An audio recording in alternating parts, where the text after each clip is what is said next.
It's wild that this knife is almost 50 years old. This is a Gerber model Paul 2PM.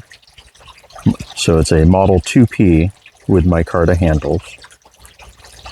This is one of the first production run ones. You can see that little number 1 stamped in the backspacer there. So this was made in 1977.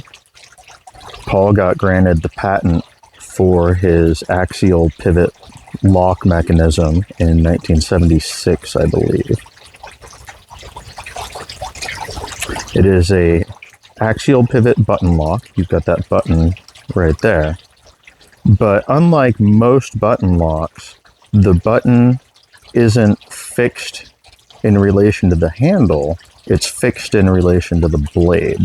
So you can push and hold the button, and when you release it, you can just swing the handle around. It locks in the open and the closed position. And the lockup is one of those things that absolutely astounded people when it came out. Just absolute bank vault lockup in both positions.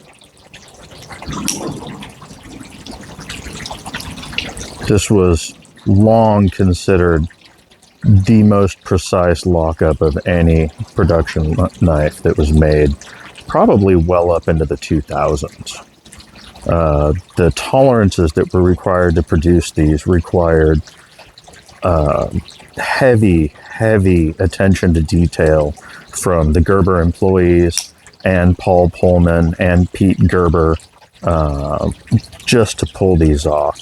They only made these for about 7 years. No, 9 years. They ran from 77 to 86. And after that, they were discontinued. Then they tried to bring them back in 96. That didn't work. And then Lone Wolf picked up the patent and did some models, but they eventually went under. If you want a real deep dive into the history of the Paul models, Doug Ritter has a great write-up on his site that I actually looked up to reference this morning just to make sure I had all my facts straight. Just phenomenal fit and finish and attention to detail on these. These first run versions might even go into the first couple of years.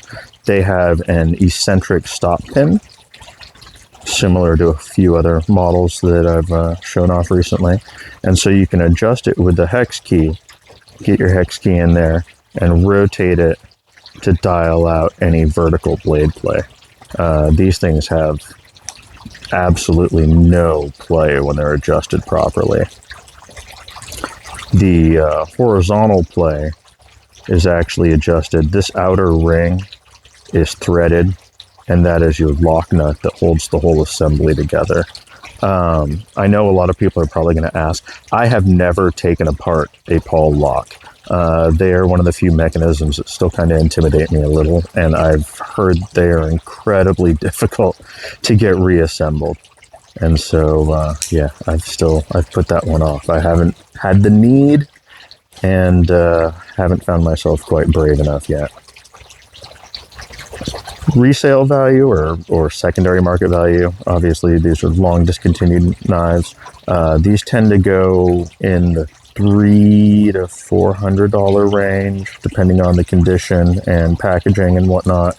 You could probably find a nice user somewhere down in the $200 range. If you're into weird locks, you definitely need a Paul. And, like I said, there's been a ton of different models throughout the years with Lone Wolf and whatnot. But the original Paul Model 2P, this is the one to get for sure.